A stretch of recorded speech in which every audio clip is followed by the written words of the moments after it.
Bismillahirrahmanirrahim. Assalamualaikum warahmatullahi wabarakatuh.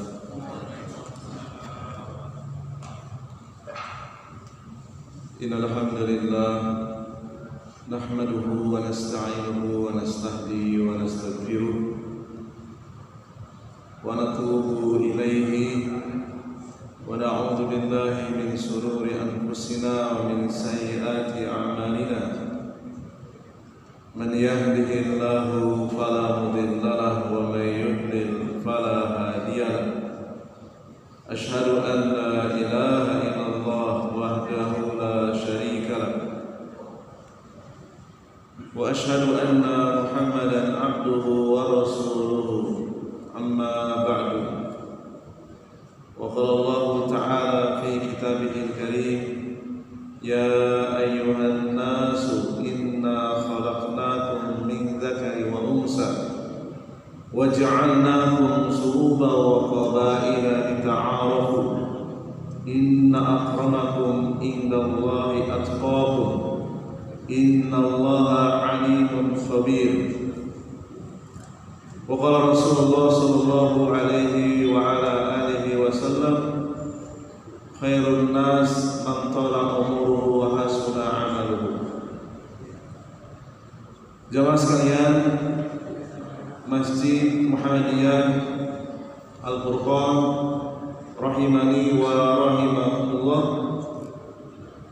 Alhamdulillah, sampai detik ini Allah Subhanahu wa taala masih memberikan kesempatan kepada kita untuk menyiapkan sebanyak-banyaknya bekal untuk menghadap Allah Subhanahu wa taala, dan di antaranya yaitu mengikhlaskan hati kita untuk hadir di majelis ilmu untuk mendengarkan qala Allahu qala Rasul.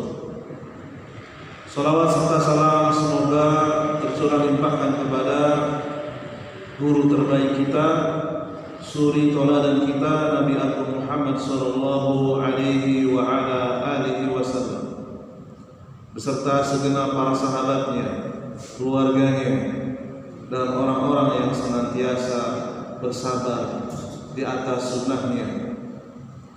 Pada kesempatan kali ini, insyaallah ta'ala kita akan melanjutkan kembali pembacaan kitab yang ditulis oleh Asy-Syaikh Shafiyur Rahman Al-Mubarakfuri hafizahullahu ta'ala.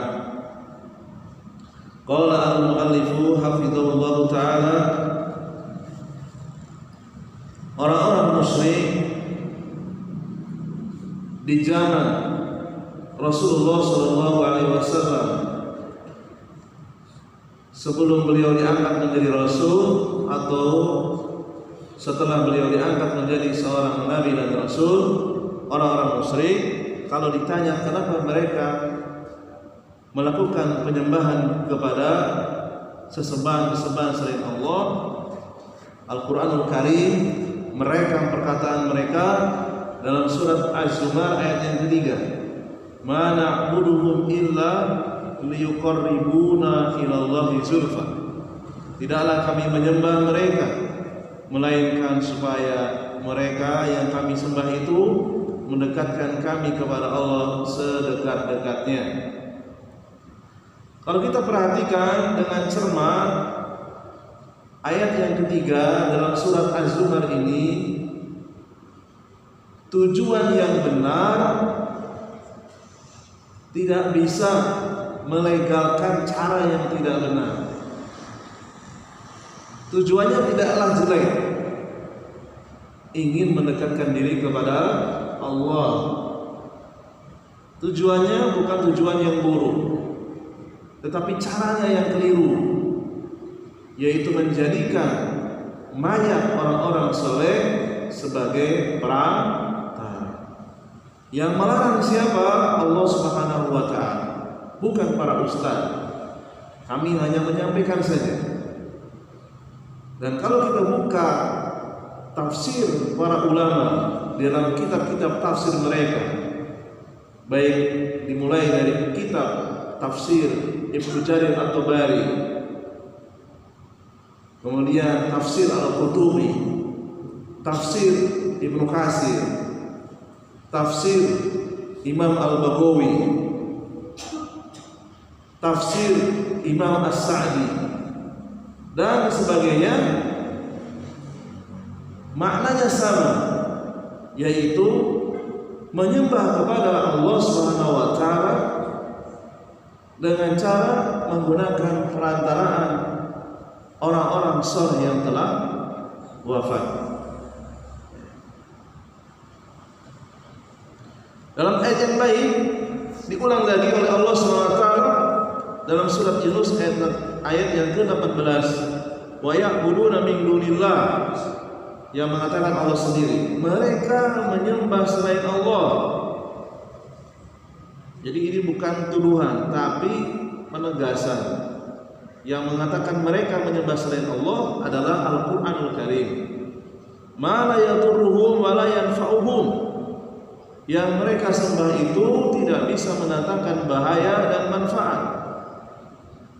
Orang-orang yang menyembah selain Allah di zaman Rasulullah SAW hidup, mereka memiliki alasan, wa yaquluna haula'i syufa'auna indallah. Orang-orang yang kami sembah ini orang-orang soleh, mereka itu bisa memberikan syafaat kepada kami di sisi Allah. Jadi kalau ada orang yang mengatakan menjadikan orang-orang soleh untuk dimintai syafaatnya itu bukan musyrik, berarti pernyataannya kontradiktif dengan surat Yunus ayat yang ke-18. Walaupun yang mengatakannya itu adalah orang yang hafal Quran sekalipun, kalau bertentangan dengan ayat ini, maka tidak ada lagi basa-basi. Karena ini perkara akidah, perkara yang mendasar, termasuk al-usul min al-aslu min usul, termasuk pokok di antara pokok-pokok keimanan. Seorang muslim harus sama keyakinannya.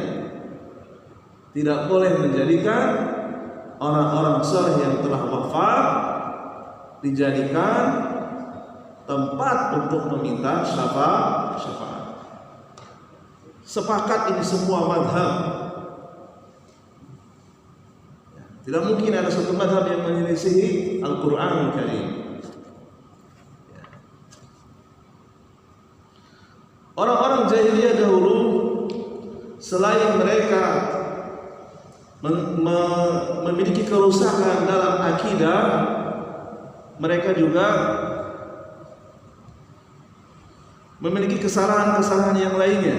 Di antaranya suka mengundi nasib, menganggap sial atau pesimis karena melihat sesuatu yang tidak disukai. Misalnya dia keluar dari rumah akan berangkat kerja, melihat hewan yang cacat fisiknya, melihat keledai buntung telinganya misalnya, tidak jadi berangkat karena itu dianggap akan mendatangkan kesialan, atau dalam bahasa Arabnya namanya tatoyur, menganggap sial, menganggap pesimis sesuatu yang sama sekali tidak ada keterangannya dari Allah dan Rasulnya. Orang-orang jahiliyah dahulu mereka juga masih kental percaya dengan para kahin, para dukun, para arraf, para tukang ramal, para munajimun, ahli nujum, yang suka mengkait-kaitkan bintang-bintang dengan nasib manusia, meramal. Walaysal birra bi an ta'tul buyuta min dhuhuriha walakinnal birra man ittaqa wa'tul buyuta min abwabiha. Kemudian orang-orang jahiliyah dahulu juga dirusak oleh setan sehingga mereka merubah-rubah cara ibadah umroh. Allah rekam dalam surat Al-Baqarah ayat 189. Dan bukanlah kebaikan memasuki rumah-rumah dari arah belakang, akan tetapi kebaikan itu adalah kebaikan orang yang bertakwa. Masuklah ke rumah-rumah itu dari pintu-pintunya. Jadi dahulu orang-orang jahiliyah ketika mereka umroh, haji, masuk rumah dari arah belakang dengan cara membuat lubang, rumahnya dilubangi. Jadi yang bukan pintu dirusak. Lalu turunlah surat Al-Baqarah ayat 189. Jadi kalau kita hanya baca terjemah depan, pas membaca ayat yang ke-189, maknanya ini. Jadi orang-orang jahiliyah dulu kalau mereka umroh masuk ke dalam rumah dari arah belakang dengan cara merusak dindingnya. Lalu kemudian turunlah surat Al-Baqarah ayat 189. Masuklah ke dalam rumah kalian dari pintu-pintunya.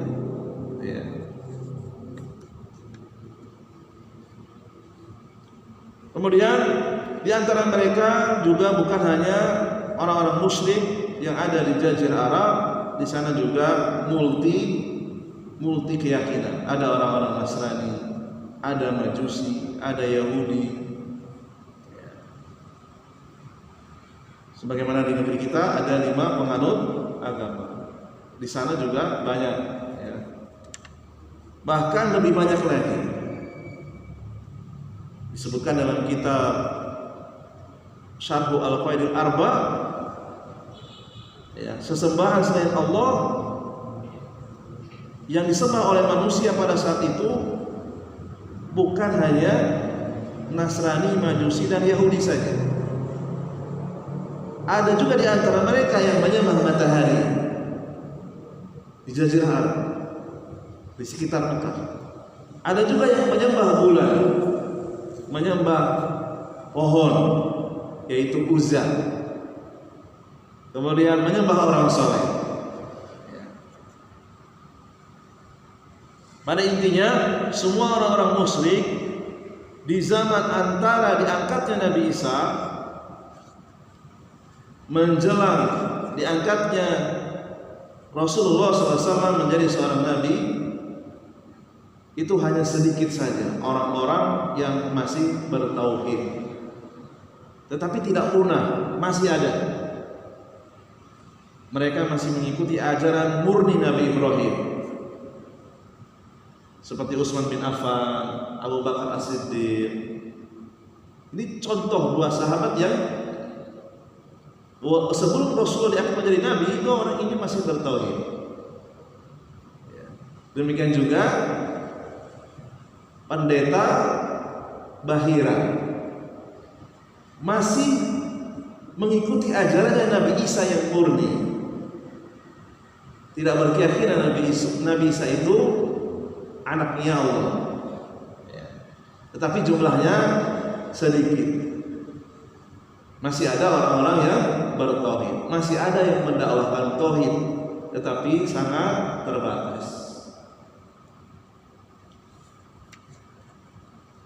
Kemudian Syekh Syafiur Rahman Al-Mubarakfuri hafizahullah taala, beliau juga menjelaskan kondisi sosial masyarakat jahiliyah dahulu supaya kita ikut berempati kepada Rasulullah. Betapa beratnya beliau diberikan amanah untuk mengubah perilaku orang-orang jahiliyah dahulu, sehingga kita akan sangat berterima kasih, akan sangat bersyukur kepada baginda Rasulullah SAW. Kondisi sosial orang-orang jahiliyah dahulu, sisi buruk pernikahan mereka itu ada 5 model pernikahan. Rasulullah diberikan amanah untuk mengubah perilaku mereka. Yang pertama, model yang pertama, istri yang baru saja suci dari haid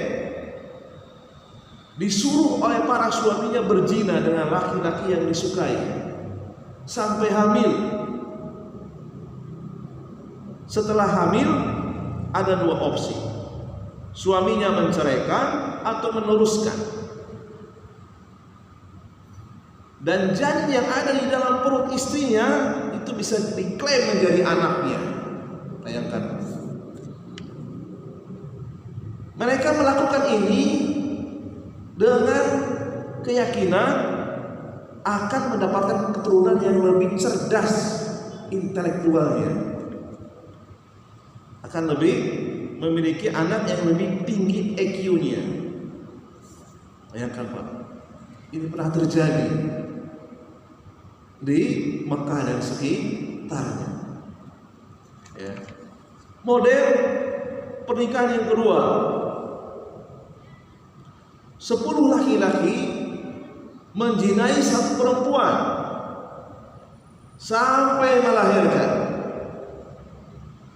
Kemudian setelah bayinya lahir, perempuan itu diperbolehkan memilih satu di antara 10 laki-laki yang paling ia sukai untuk jadi suaminya. Entah itu bibit dari laki-laki yang mana tak jelas, dan dinasabkan kepada laki-laki yang dipilihnya menjadi seorang suami. Kita bisa membayangkan betapa rendahnya keadaan mereka. Model yang ketiga, para laki-laki yang belum punya istri menancapkan bendera di rumahnya sebagai penanda siap untuk menerima wanita yang akan berzina dengannya. Kemudian wanita tadi berpindah-pindah dari rumah satu ke rumah yang lain yang memberikan tanda dengan bendera sampai hamil. Lalu kemudian setelah hamil, wanita ini akan menyerahkan kepada seorang ahli pelacak jejak dengan melihat struktur tubuh bayi tersebut, kira-kira lebih mirip yang mana, seperti itu. Hanya dengan metode penglihatan saja, mungkin dari urat-uratnya, dari bentuk matanya, bentuk kakinya, dari sekian laki-laki mana yang paling mirip, yaitu oleh seorang ahli namanya Al-Qafah, pelacak kemiripan bayi dengan laki-laki. Dari sekian laki-laki mana yang paling mirip, lalu kemudian diputuskan laki-laki itulah sebagai suaminya. Ini juga keadaan yang sangat memprihatinkan. Jadi pencampuran nasab yang tak jelas itu sudah banyak terjadi di zaman dulu. Kemudian model yang keempat, ada dua suku yang sengaja melakukan peperangan. Nanti yang kalah perang, para wanitanya dizinai sampai hamil, sampai melahirkan. Jadi pihak yang menang wanitanya terjaga, pihak yang kalah wanitanya dizinai. Ini juga sama. Tentu kita tidak menginginkan keadaan itu terulang kembali. Kemudian yang kelima, pernikahan seperti yang terjadi sekarang. Seorang wanita dilamar, laki-laki mendatangi walinya. Kemudian Rasulullah SAW diutus menjadi nabi dan seorang rasul. Beliau menghapus 4 model pernikahan tadi dan mempertahankan model yang kelima. Itu pun setelah orang-orang warga Mekah sudah tertanam kuat tauhid yang ada di dalam batin. Jadi bertahap, tidak langsung. Kemudian Syekh Sofiur Rahman Al-Mubarakfuri beliau juga menjelaskan perilaku jahiliyah lainnya dalam berpoligami. Ini juga ada beberapa model. Model yang pertama, seorang laki-laki sudah terbiasa menikah dua wanita adik kakak sekaligus. Ini terjadi di zaman Rasulullah SAW ketika beliau diperintah oleh Allah untuk mengubah perilaku orang-orang jahiliyah. Yang kedua, seorang laki-laki sudah biasa menikahi ibu tiri setelah ayah mereka mati atau setelah dicerai. Menikahi mantan ibu tiri. Dan yang ketiga, poligami tanpa batas. Jumlahnya bisa lebih dari 4. Dan para sahabat ada yang mengalami ini. Setelah Islam datang, Rasulullah SAW memerintahkan untuk memilih di antara 8 istri. Mana yang kau sukai dari 8? Yang 4 harus kau ceraikan. Itu terjadi di Madinah.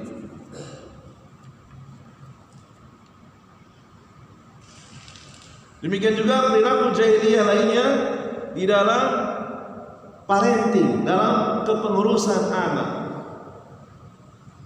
Orang-orang jahiliyah dahulu punya sisi gelap, suka membunuh anak-anak atau bayi-bayi perempuan karena malu. Karena malu. Kurang terhormat. Karena perempuan itu tidak bisa melanjutkan nasab, ya, tidak melanjutkan bin, ya. Di perempuan kalau dinikahi nanti binnya kepada suaminya, kan begitu. Dan di antara mereka ada yang membunuh bayi-bayi laki-laki bukan karena malu, tapi karena takut miskin. Ekonominya pas-pasan, istrinya udah terlanjur hamil, tidak ada alat kontrasepsi, itu dibunuh. Bahkan sahabat Rasulullah SAW yang paling mulia, Khalifatul Rasyid Umar bin Khattab radhiyallahu anhu, beliau kalau di malam hari di saat sholat tahajud suka menangis, mengenang kembali perilaku jahiliyahnya dahulu. Pernah mengubur anak bayi perempuannya yang masih hidup.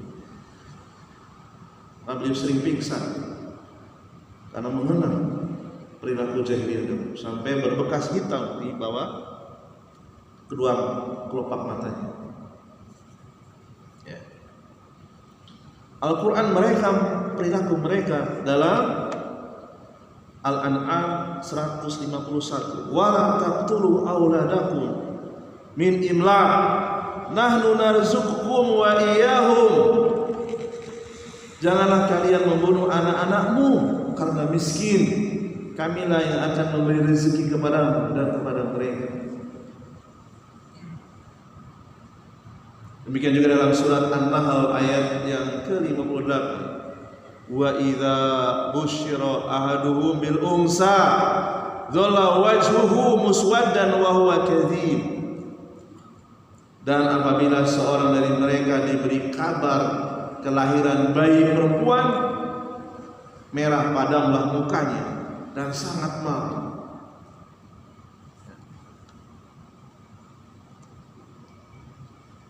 Yatawara minal qaumi min suwa'i ma busyira bih ayumsikuhu ala huni am yadusuhu fit turab ala sa'a ma yahkumun. Seorang suami menyembunyikan dirinya dari banyak orang disebabkan buruknya berita yang disampaikan kepadanya, yaitu lahirnya bayi perempuan. Apakah dia akan memeliharanya dengan menanggung kehinaan atau akan menguburkannya ke dalam tanah dalam keadaan hidup? Alangkah buruknya keadaan mereka, ya. Surat An-Nahl ayat 59. Ini adalah sisi-sisi gelap orang-orang Arab jahiliyah dahulu.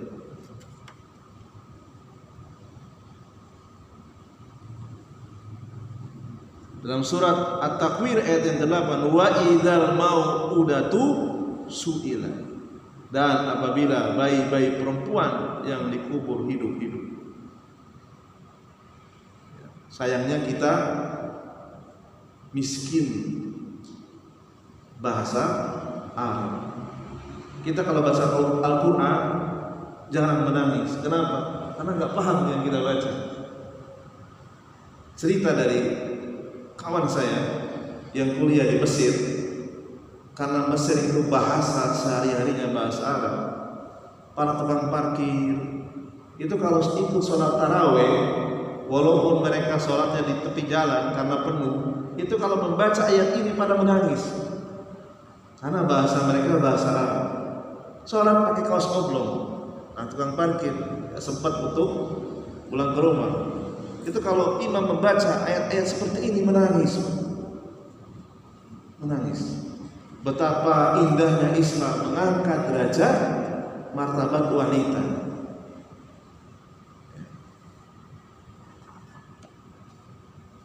Jadi wanita itu direndahkan, diperjualbelikan. Walaupun demikian, orang-orang Arab jahiliyah dahulu juga punya sisi terang. Ada plus minusnya. Jadi orang-orang Arab jahiliyah dahulu itu mereka terkenal dengan persatuan yang sangat kuat antara satu keturunan. Walaupun mungkin tidak kenal namanya, walaupun mungkin tidak begitu akrab, walaupun mungkin nggak pernah ketemu. Kalau belakangnya itu nama kabilahnya sama, marganya sama, mereka itu siap rela mati untuk membantu saudaranya satu kabilah. Pokoknya kalau marganya sama nggak peduli salah atau benar dibela. Dan ini yang diarahkan oleh Rasulullah SAW ke hal-hal yang positif. Entah itu satu kakek, satu ibu, satu nenek, mereka itu sangat kuat persatuannya. Kemudian Syekh Safiur Rahman Al-Mubarakfuri beliau menjelaskan sisi terang lainnya. Orang-orang Arab jahiliyah dahulu mereka juga memiliki hati yang dermawan. Kalau ada tamu, entah itu tamu yang terhormat atau tidak, yang penting tamu gitu ya. Mereka rela untuk menyembelih ternak untuk menjamu tamu walaupun sedang kelaparan. Jadi bagi mereka itu aib kalau tidak bisa menjamu tamu. Bahkan mereka rela membayar denda kalau misalnya tamunya ini dikejar-kejar oleh orang yang nagih hutang.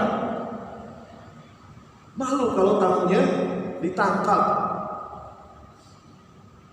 akan dibayar itu berapapun. Jadi mereka punya sisi terang yang sangat baik untuk dilanjutkan. Bermurah hati, memuliakan tamu, bahkan rela membayar denda untuk tamunya.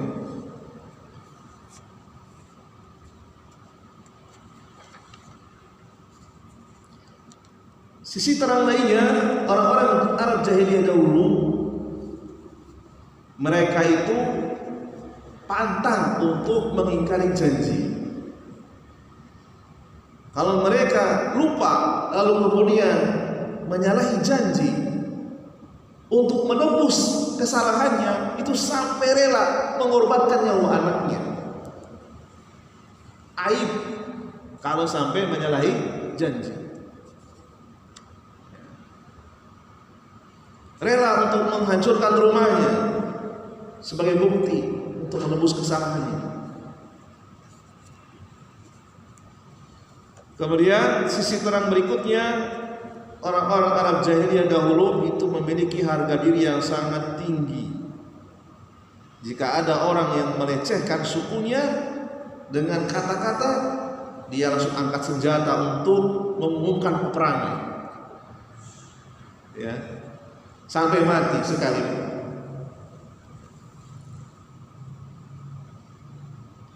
Jadi kalau mereka itu kalau sudah punya tekad kuat, memandang sesuatu itu kemuliaan, mereka itu tidak pelin-pelan. Jadi kalau sudah masuk Islam, pantang untuk murtad. Sahabat Rasulullah SAW yang murtad sedikit sekali, bisa dihitung dengan jari. Kalau yang masuk Islam ya betul-betul masuk Islam. Kalau yang nggak mau masuk Islam ya betul-betul memusuhi. Jadi kita tidak bisa berangan-angan. Coba ya kalau kita hidup di zaman Rasulullah. Iya, kalau kita masuk kelompok yang masuk Islam. Kalau ternyata kita di pihak orang-orang yang tidak masuk Islam, karakternya seperti tadi. Tetap kita bersyukur Allah keluarkan ruh kita di abad 13-14. Tidak sejahiliyah mereka. Alhamdulillah kita lahir dari keluarga muslim. Ini adalah nikmat yang sangat layak untuk kita syukuri. Jadi Abu Jahal itu pantang menyerah sampai mati tidak mau menerima tauhid. Mereka jauh dari pelin-pelan. Jadi orang asli Arab jahiliyah itu mereka sulit terkena kristenisasi, sulit terkena Yahudisasi, jarang. Jadi orang-orang Nasrani, orang-orang Yahudi itu pendatang. Ya. Jadi mereka musyrik, ya tetap musyrik sesuai dengan keyakinannya. Jadi orang-orang Arab jahiliyah itu pada asalnya mereka itu orangnya lugu, polos, belum terkontaminasi watak penjajah. Nggak pernah dijajah mereka itu. Penjajah bangsa Eropa tak kuat melewati padang pasir yang panas dan tandus, nggak kuat. Ya. Itu terkait dengan keadaan sosial orang-orang Arab jahiliyah dahulu, agar tergambar di dalam pikiran kita betapa beratnya Rasulullah SAW untuk merubah mereka semua menjadi keadaan yang sekarang. Sekarang tidak ada kuburan yang dikerami, yang ada atapnya, yang dikeramatkan, tidak ada. Coba silakan yang sudah umroh, sudah haji, pasti merasakan betul. Merasakan betul bagaimana kondusifnya Saudi Arabia, terlepas dari segala kekurangan. Pintu-pintu kesyirikan ditutup oleh aparat yang dibimbing oleh para ulama. Ya. Jadi jangan coba-coba kita mendekat kuburan lalu kemudian berdoa di situ. Apalagi kalau doanya dalam bahasa Arab, mereka paham. Kalau mengandung hal-hal yang mendekati kesyirikan langsung diusir. Langsung diusir. Ada orang ngambil foto makamnya Rasulullah SAW, suruh dihapus. Terus dihapus, diambil HP-nya, maksa. Saya pernah lihat itu. Ya. Di tempat Raudhah gitu ya, sampingnya, ngambil foto makam Rasulullah SAW, ketahuan sama aparat, diambil, suruh dihapus. Kalau dia masih ngeyel, sama polisinya diserahkan ke yang belakangnya yang pakai jubah putih, yang lebih alim. Diskusi Pak, siap untuk melayani, adu argumentasi. Seperti itu. Ya.